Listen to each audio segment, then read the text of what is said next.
Who now wants to go to the movies? Hello, everyone. I'm François Picard. Welcome to the France 24 debate.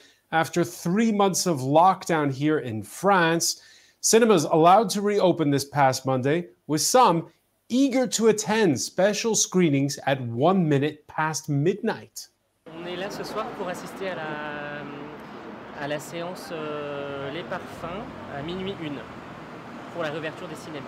Ils ont remis les Truffauts, on a pu un peu avoir toute la culture plus accessible en tout cas, mais c'est vrai que sinon sans cinéma c'est compliqué quand même. Le soir du confinement, le soir où tout s'est arrêté, on était là à la dernière séance et c'était normal qu'on soit là à la première. Il y a l'atmosphère, il y a le grand écran, il y a le noir, il n'y a pas de distraction, voilà, c'est ça le cinéma. With the first English cinemas set to reopen on July the 4th, we'll see whether film buffs are back on this side of the channel and ask how those 3 months of watching streaming services will impact the habits and tastes of audience. Could this be the death knell of the neighborhood movie theater? What about the industry as a whole? Because yes, entertainment is an industry with just as taut a supply chain as automobiles or pharmaceuticals. After confinement, now comes a supply glut. In the long term, we'll have a production shortage. What with all those movie shoots ground to a halt? How will the industry make do? And finally, what sort of stories will audiences want to pay for and come to see after this unprecedented pandemic? Today in the France 24 debate, we're looking at what cinema will be like after COVID-19. And joining us to talk about it from Paris, Patrick Chia, filmmaker. Your latest film documentary, If It Were Love, is back out on screens. We'll talk more about that in a moment. Thank you for joining us. Thank you. We also want to welcome filmmaker Elizabeth Suberin, who is normally in Brooklyn, New York, but currently in Wellfleet, Massachusetts, on Cape Cod. How are you? I'm great, thank you. From the French capital, Julien Jourdan, who teaches at the University of Paris-Dauphine, former financial director at the movie studios Warner Brothers France. Thanks for joining us. Yeah, thank you for having me. And it's a pleasure, as always, to turn to France 24 film critic Lisa Nesselson. Lisa, you returned to the movie theater this week with the reopening of those cinemas. Let's take a look at what's on offer, what you could sample in this report by Catherine Viette. At long last, cinephiles can rejoice as movies begin screening in France. Originally released in March, the film De Gaulle is making a timely comeback as France marks the 80th anniversary of the French leader's rallying wartime speech delivered on June 18th. De Gaulle joins a dozen other films whose runs were cut short by the coronavirus outbreak. Moviegoers can enjoy the fantasy film A Mermaid in Paris or the comedy Ducobu 3, which has already sold 1.3 million tickets. Le roi de la triche est de retour. Ça a commencé à monter encore plus et puis ça s'est arrêté. Et là, c'est génial que ça puisse... je sais que c'est une situation un peu exceptionnelle, mais c'est génial que ça puisse revenir au cinéma. Ça lui donne une deuxième vie au film. The same optimistic outlook for The Good Wife, another French comedy that also had its run shortened by lockdown measures. The film's distributor is so certain of its popularity that it's making additional copies available. On va être sur 800 copies puisque tous les cinémas en fait nous demandent le film. Le film a fait ses preuves. Il a montré que ça pouvait être un gros succès public et forcément les cinémas, le succès entraînant le succès, ont envie de le programmer. Of the films set to be screened this week, half will be re-released. Distributors are reluctant to introduce new films until they know whether people will want to go back to the cinemas. For their part, movie theaters are introducing strict sanitary measures. Les mesures d'hygiène sont très simples. En fait, le masque sera obligatoire dans le hall des cinémas. Il y aura évidemment un sens de circulation pour les entrées et les sorties. Évidemment, gel partout. Les salles seront nettoyées entre chaque séance. In the theater itself, masks won't be necessary, but social distancing will be enforced, with 1 seat out of 2 left empty, respecting the 1 meter spacing, unless you're with friends. A lot is riding on this week for the film industry. So, Lisa Nesselson, you're telling us you went back to the movies in the heart of the Latin Quarter. I did, and I have a secret as a certified film critic person. I can ask to get in for free. I have a fancy card that lets me do that. Before I left the house, I was actually worried that I might be taking the seat from, you know, an ordinary film goer who was eager to see that film. That turned out not to be the problem, at least not at 5 p.m. yesterday. There weren't a lot of us. But I was impressed that they've thought through the restroom thing, because now, of course, everybody is very eager to wash their hands at all times. And so doors are already kept open. And the day before, I had been in another part of town where they had an early morning screening. And there they had asked people not to use the Dyson hand dryers, which blow particles all over the place, and to please return to using paper towels. So they have taken seriously the hygiene aspect of things. Of course, what's on the screen is something else. Yeah, and so were you comforted? You'll go back willingly without a second thought? Well, I'm concerned that this isn't the job of people who run movie theaters to make sure that people are respecting the proper distances. Businesses all over town have lines spray painted on the sidewalk, which I don't think are usually really 3 feet 1 meter. They're a little more squished than that. But whether people will pay attention to it, I think people are serious about wearing masks when they're supposed to. I personally don't feel threatened, and I'm older and might be a target for the virus more than somebody else. But I think the urge to go out to a movie with other people is resurgent.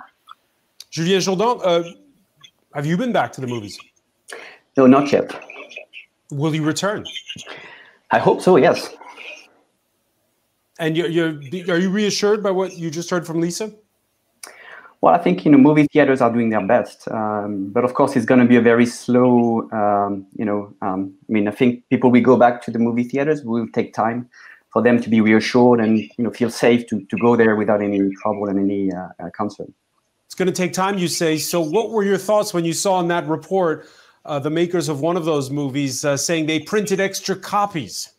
Well, of course, I mean, everybody's waiting for business to resume. I mean, this is show business, and if the show is canceled, of course, there is no business. So, I mean, theaters have been closed for more than 100 days, which is almost 1/3 of the year now.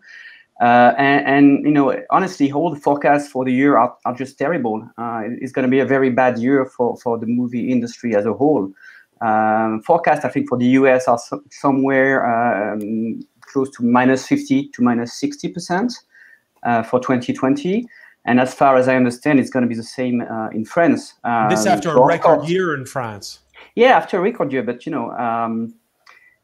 of course, I mean, everything is different now. And I hope that things will restart again, and it will take a little bit of time. But we'll be there. But for now, it's just been a disaster from an economic standpoint.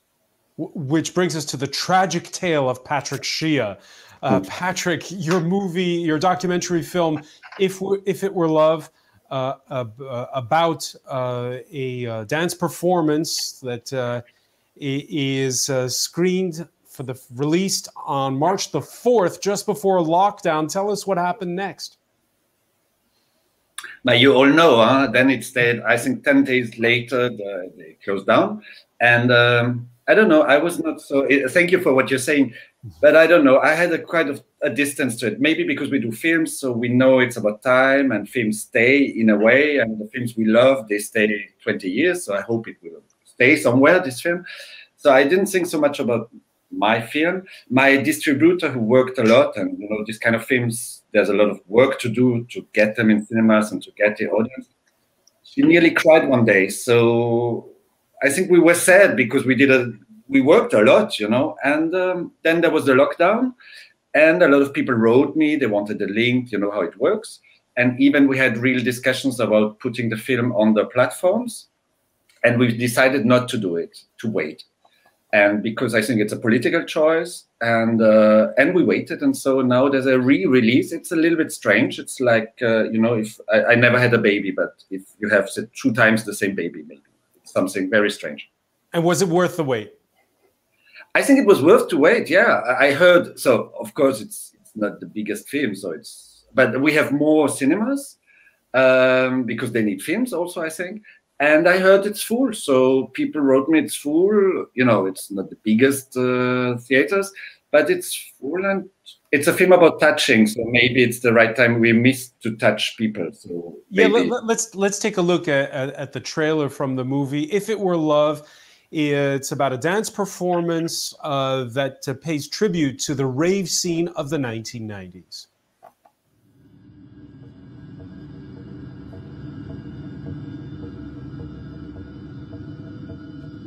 This is my time.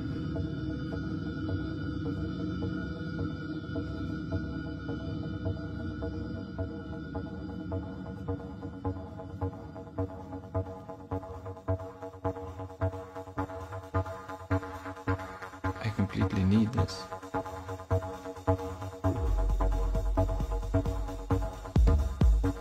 Maybe a kiss. Everybody else feels love, and it's too late. I went too far.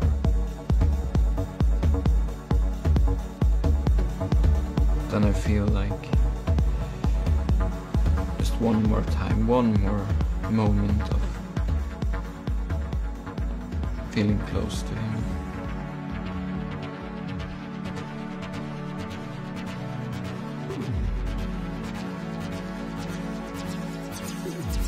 See the dust rise from his clothes when they move.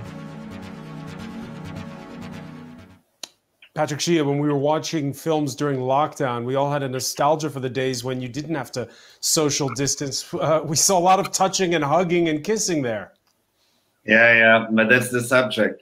I think cinema, of course, it has to do with eyes and ears, but I think it has to do with touching. You know, of course, we don't touch the actors because they're on the screen, but getting so close and being close to the others. And really, I missed, so it's personal, but I missed cinema very much. I watched some films, of course, on streaming or whatever, but I never have the same feeling. It's watching films on the computer is always about recognizing something or understanding something, but it's not this big feeling about getting overwhelmed by persons, situations, emotions.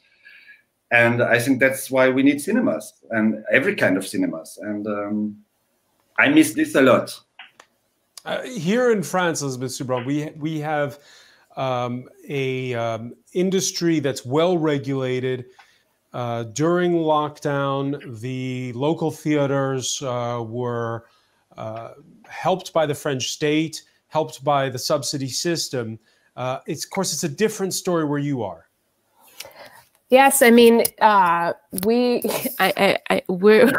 in a pretty complicated situation in terms of reopening production. I'm not within the Hollywood industry, but the number of papers and studies and modeling plans that have come up in terms of figuring out how to resume production are going to make it really, really complicated and particularly extremely expensive. Will it be that complicated, Elizabeth? I mean, couldn't you just follow the same health and safety rules as, say, the porn film industry? I think it's a lot more complicated than that, because we're not just worried about like physical contact between two people, but in the entire set. So, you know, every single person is interacting, and on a large production, it really is kind of like a big hive, and people are moving from all different departments in all different areas, whether we're just talking about hair and makeup and the amount of intimacy to all of the crew. So the plans and the modeling and studies have resulted in like 50-page documents that are creating these systems to really enclose people in different zones and make sure that the actors are safe, that the crew's safe, because obviously if someone gets sick, the whole production will shut down. But the biggest issue in the US, and I'm not quite sure how this is going to play out in France, is insurance, because COVID is not insured. So you basically have to have enough money to essentially self-insure a production, unless you already have pre-COVID insurance for the year. So that is going to. So what you're saying is that the big major Hollywood studios will have the money to make movies, but not the small independent ones who don't have the cash up front for that kind of insurance? I think that the next 2 years, unfortunately, is going to be very hard for those of us who are working outside the studio system. Yes. Agree with that, Julien Jourdan? Well, I mean, I'm not so acquainted with the US case, I mean, for art house movies, but, you know, the issue in France will be about, I mean, maybe not as severe, but it will be also kind of, I mean, complicated to make movies in the next few years. Why? Because, as you say, I mean, there's a lot of subsidies, there's a support system in place, but that support system is based on the box office tax. So every time you go to the movies in France, you know, about 11% of the money you pay to the box office goes into a big bucket, and this big bucket is used to finance the next movies, right? So everybody pays a tax, especially, you know, including the Hollywood movies, and then this money is used to produce local films.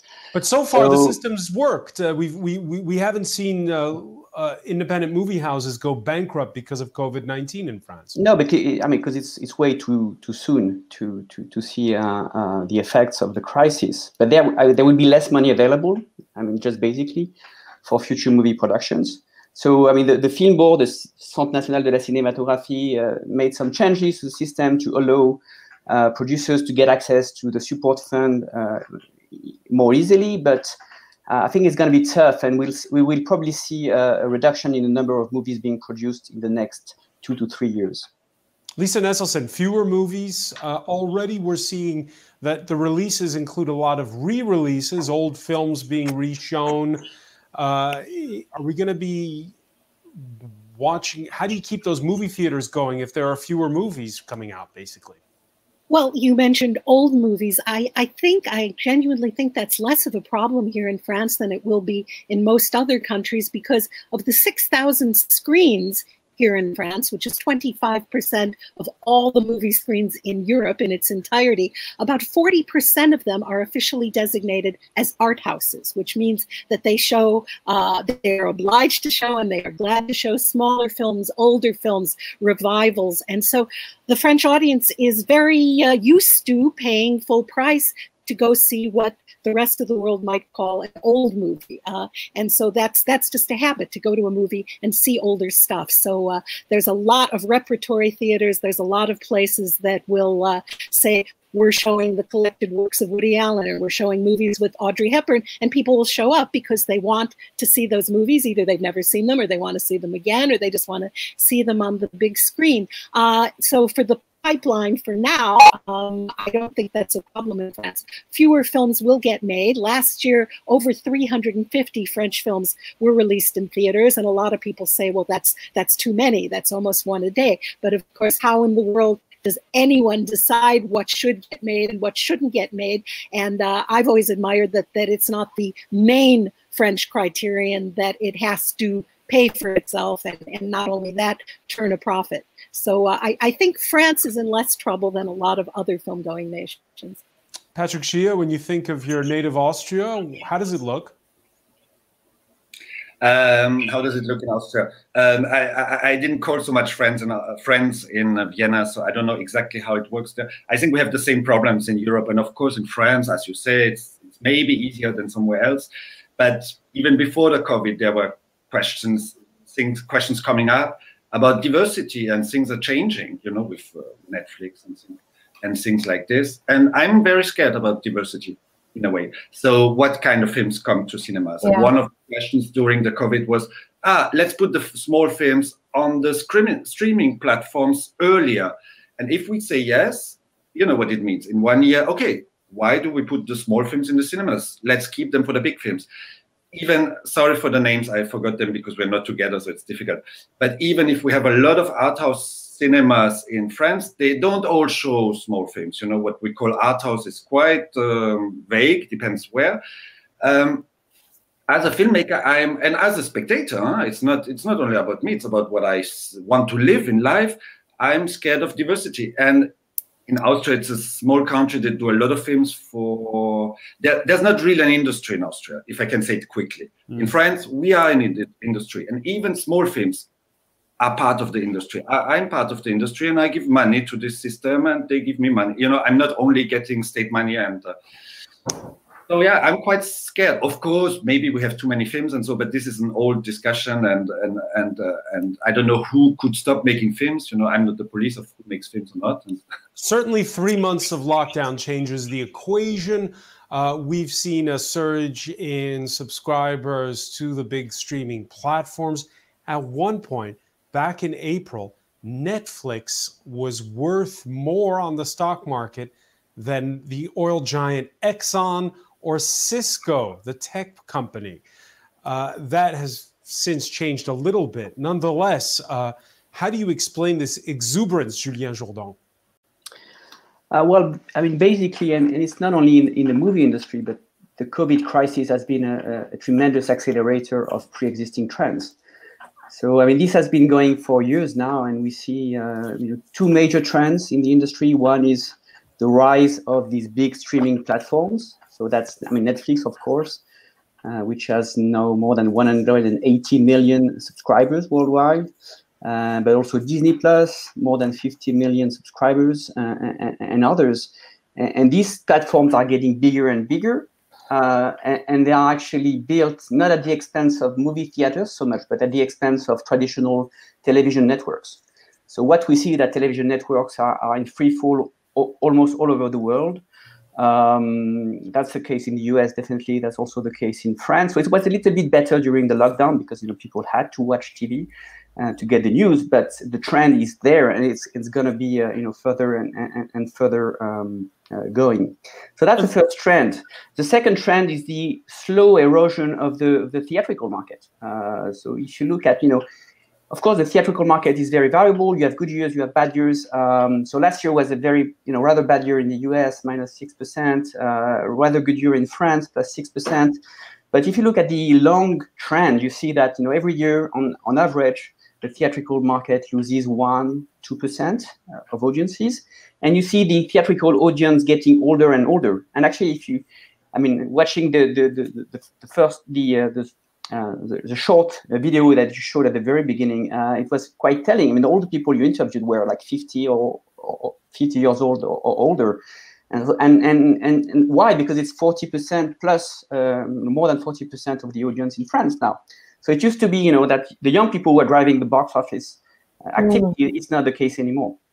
Elizabeth Suberin, is the arrival of these streaming platforms good news or bad news for you? Well, I mean, it's interesting. I mean, this is a conversation we've, of course, had for quite some time. In my last feature film, A Woman Apart, it had, it was a small independent film. It was, $500,000 budget, so teeny. We had a theatrical release just on the East and West Coast. It was small, and then it was bought by Netflix and Showtime.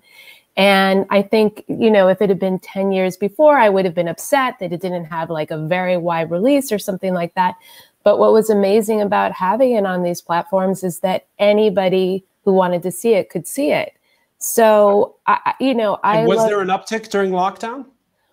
Oh, of course there was an uptick. I mean, all of us were watching it. Social media was everyone sharing all the things that we were watching. Every single, art house cinema, every single museum, anywhere that was showing cinema was putting together programs of stuff that they could show us. There were things being streamed for free.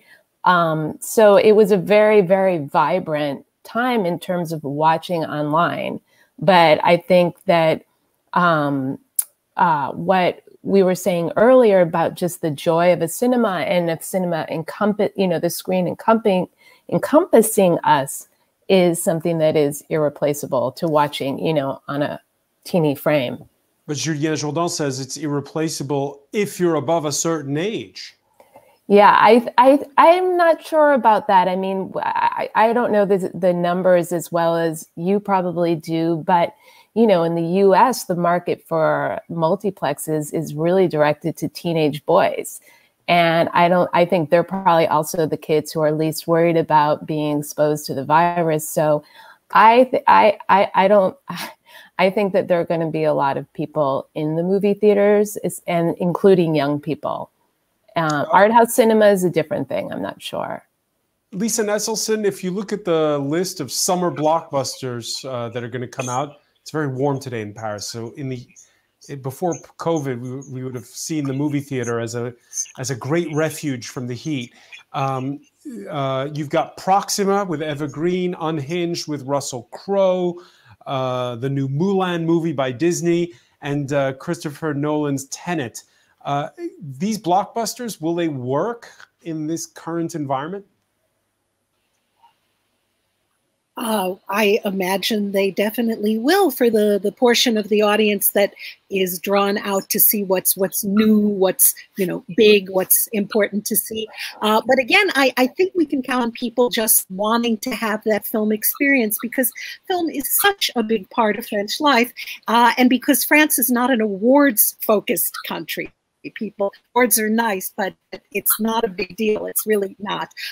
So good films can be released every month of the year. And summer is not a bigger season than any other time of the year, not really, nothing like the amount of money it's expected to bring in English-speaking countries. And of course, it's always summer in a different hemisphere. So people are worried about this summer in North America or in England. But I do think that because cinema is so integrated into French life. I mean, it's something that people want and have sort of let the government know they want, the same way they want clean drinking water, say, or electricity. You've got programs that are supported by public money that train children as young as 18 months to 4 years old, how to behave in a movie theater. Look at the big rectangle, the lights are going to go out, you're going to see something wonderful. So in France, they're still trying to develop attention spans and an appetite for a communal experience. A lot of people will complain that they don't go to... Lisa, once again, there's that issue of the generation gap on all of this.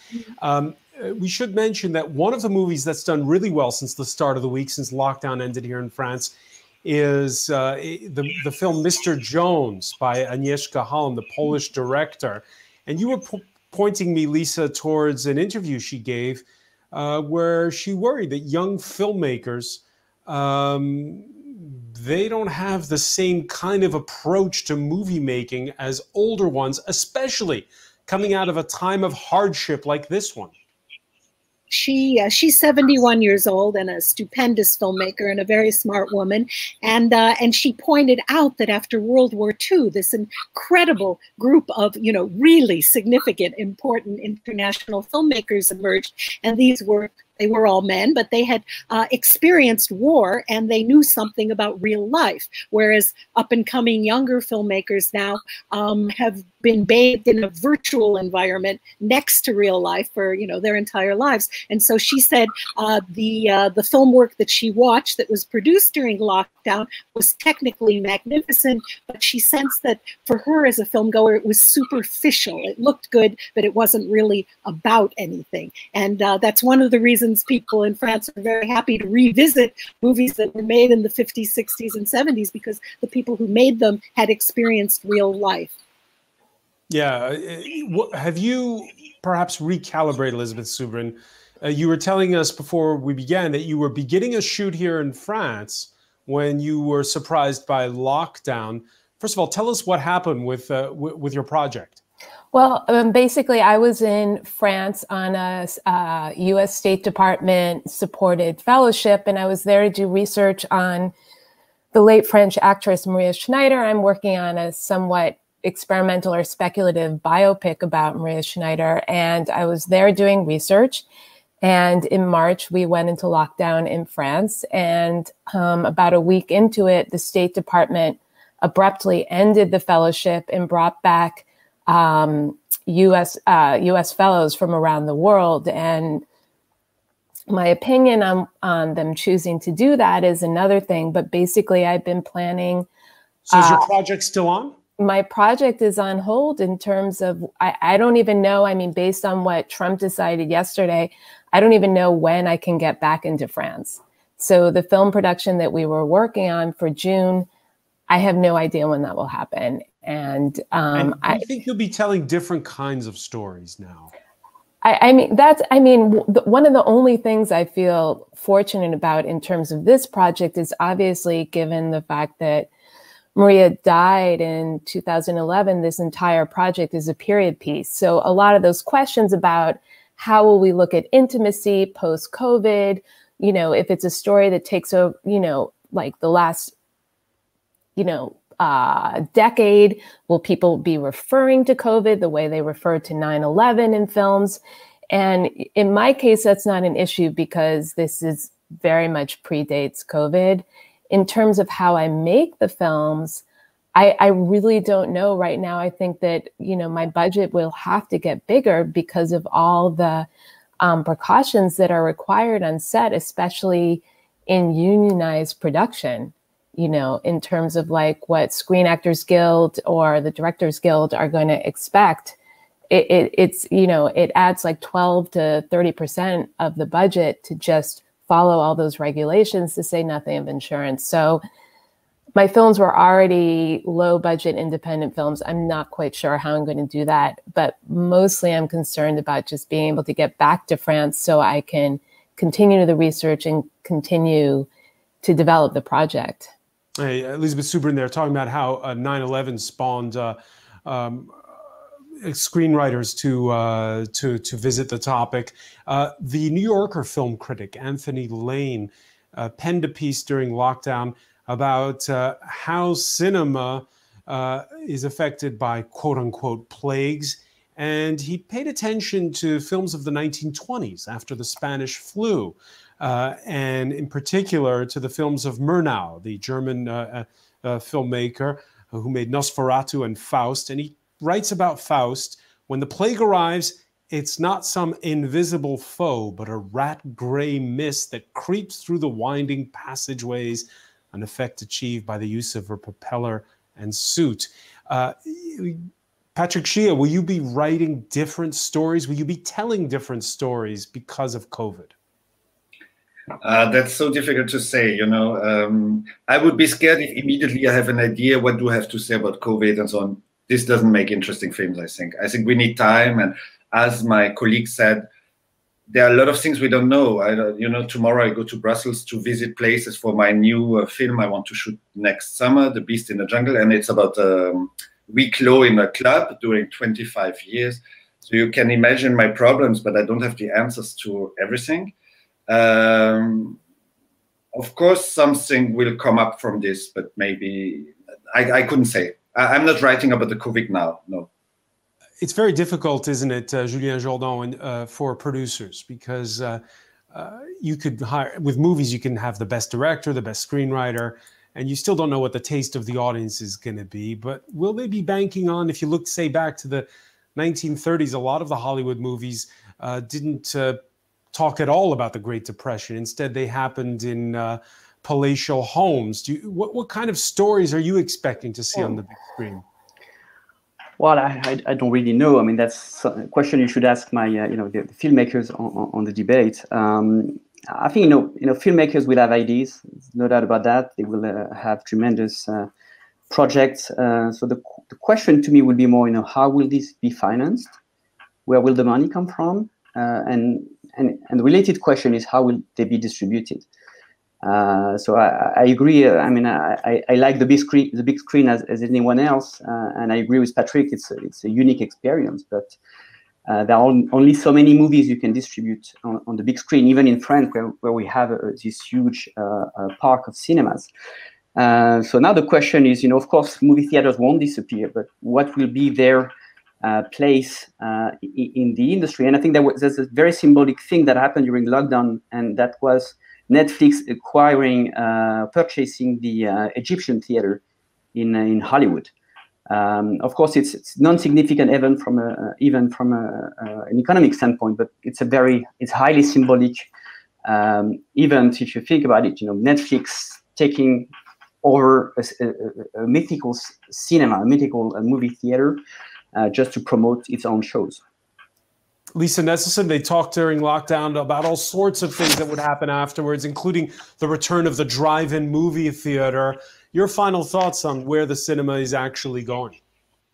Well, I think the success of the drive-ins during lockdown and in many, many different countries, first of all, it said we were perhaps too quick to say, oh, this or that analog thing is over with. It happened with vinyl LP records, and now they're doing reasonably well again. Drive-ins, people liked the idea of seeing something on a screen bigger than their own head. I mean, that's what I'm always looking for. It may shock you to know that I didn't watch a single DVD during lockdown, and I only streamed 3 things because I absolutely had to. But for me, going to the movies is going to the movies. But I'm probably in the minority there. I think we're way too enthusiastic about Netflix. I think we pay way too much attention to them when we talk about their deep pockets, because my understanding is that they're like a teenager who's always asking mom and dad for money so they can go out and have a good time. And I want them to pay their fair share of taxes and go into local production requirements, like a lot of the media things that happened before them that are not platforms. And my understanding is that most of the time it's only the streaming platforms that really make out well. And for example, 2 years ago, Netflix had the money to $25 million to promote the film Roma, hoping they would get Oscars, but they didn't have the 4,000 euros to pay decent professional subtitlers to subtitle that film. You can go online and there's a very detailed article from the French Union of Subtitlers that will almost line by line tell you about the grammatical and comprehension errors that were made in subtitling Roma for France. So I'm not sure money is being discussed the right way when it comes to streaming platforms. All right, Netflix, pay your taxes. Lisa Nesselson priming the pump for a sequel to this conversation. I want to thank you for joining us from Paris. I want to thank as well for being with us Julien Jourdan and Patrick Chia from the French capital, Elizabeth Suberin from Massachusetts. And we want to thank you for being with us here in the France 24 debate. There's much more on our website, france24.com, as well as Facebook, Twitter, and our YouTube channel. Bye for now. Haile Selassie, the last emperor of Ethiopia, considered as the Black Messiah by the Rastafari, who died in 1975, has left a deep impression on his country. Les relations internationales et relations africaines sous la direction de l'empereur, c'était vraiment remarquable. If the Negus was the inspiration behind the African Union, which since his reign has been based in Addis Ababa and which regularly pays homage to him, he has also left a darker legacy.